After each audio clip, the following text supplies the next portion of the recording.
Hello students, कैसे हो आप। हम पढ़ रहे हैं चैप्टर ग्रेविटेशन। आज हम एक्सरसाइजेस के क्वेश्चन स्टार्ट करने जा रहे हैं। तो क्वेश्चन नंबर फर्स्ट है एक्सरसाइजेस का। How does the force of gravitation between two objects change when the distance between them is reduced to half. तो क्वेश्चन आपसे कह रहा है कि जब हम डिस्टेंस दो ऑब्जेक्ट्स के दरमियान रिड्यूस करते हैं टू हाफ, तो उनके दरमियान जो फोर्स ऑफ ग्रेविटेशन है वो कैसे चेंज होता है। तो हमें पता है यूनिवर्सल लॉ ऑफ ग्रेविटेशन के हिसाब से फोर्स जो दो ऑब्जेक्ट्स का होता है वो होता है inversely proportional to square of the distance between them. अब अगर उनके बीच में डिस्टेंस है आर, तो उसी का स्क्वायर यानी कि आर स्क्वायर। अब डिस्टेंस आर है तो वो बन गई आर डिवाइडेड बाई टू। तो देखो कैसे करेंगे। हमें पता है एफ है इनवर्सली प्रोपोर्शनल टू 1/r²। तो अब आर क्या हो गई, आर डिवाइडेड बाई 2 का होल स्क्वायर, वो आएगा आर² डिवाइडेड बाई 4। तो 4 ऊपर आएगा, तो 4 डिवाइडेड बाई r²। तो अब अगर डिस्टेंस रिड्यूस होती है हाफ, तो ग्रेविटेशनल फोर्स बन जाता है 4 times larger than previous value. तो इससे हमें क्या पता चलता है, जितने ज़्यादा ऑब्जेक्ट्स क्लोज है उतनी ज़्यादा क्या होती है, उतनी ज़्यादा होती है ग्रेविटेशनल फोर्स। अब यहाँ पर डिस्टेंस हुई हाफ, कम की, तो ग्रेविटेशनल फोर्स बन गया 4 गुना। तो दूसरा क्वेश्चन है gravitational force acts on all objects to proportional to their masses.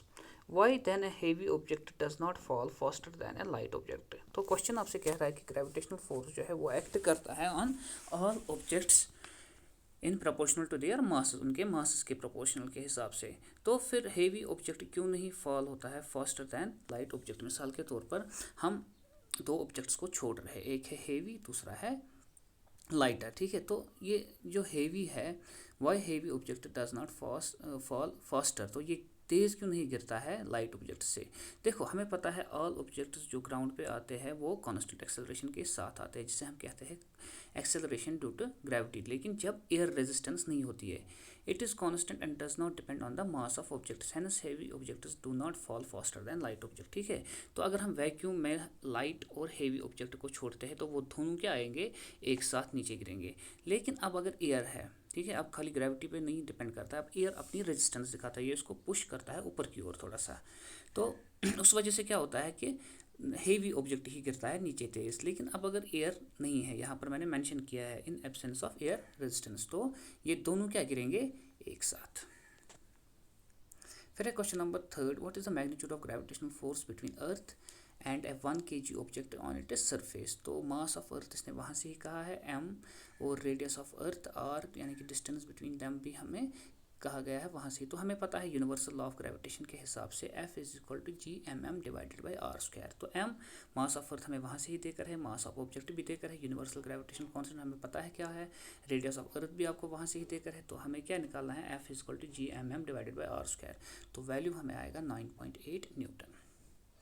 अब है question number 4, the earth and moon are attracted to each other by gravitational force, ठीक है। तो अर्थ और मून जो है ये एक दूसरे को अट्रैक्ट करता है, किससे, ग्रेविटेशनल फोर्स से।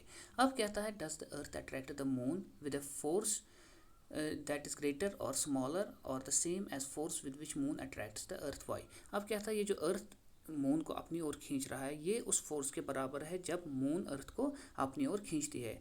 तो हमें कहना है क्यों, क्या, कैसे, सब कुछ। देखो क्या है, according to universal law of gravity हमें पता है जो दो ऑब्जेक्ट्स अट्रैक्ट करते हैं दो एक दूसरे को विद इक्वल फोर्स और अपोजिट डायरेक्शन के साथ। तो अर्थ मून को अट्रैक्ट करता है with equal force with which moon attracts earth. तो अर्थ भी मून को अट्रैक्ट करता है, मून भी अर्थ को अपनी ओर खींचता है, लेकिन ये फोर्स इक्वल होता है। अब क्वेश्चन आ जाता है क्वेश्चन नंबर 5 में, इफ मून अट्रैक्ट्स द अर्थ। अब अगर मून अट्रैक्ट करती है अर्थ को, why does earth not move towards the moon, ठीक है। तो अर्थ ही क्यों नहीं मून की तरफ आता है, तो ये क्यों होता है। देखो अर्थ और मून एक्सपीरियंस करते हैं equal gravitational force from each other, जितना मून खींचेगा अपनी ओर उतना ही अर्थ भी खींचेगा। लेकिन जो मास ऑफ अर्थ है वो क्या है, मच लार्जर देन मून। तो उससे उस वजह से क्या होता है, इट एक्सेलरेट्स, इसकी जो एक्सेलरेशन है वो काफ़ी कम होती है, रेट उसकी एक्सेलरेशन की रेट काफ़ी कम होती है than the acceleration rate of moon towards earth.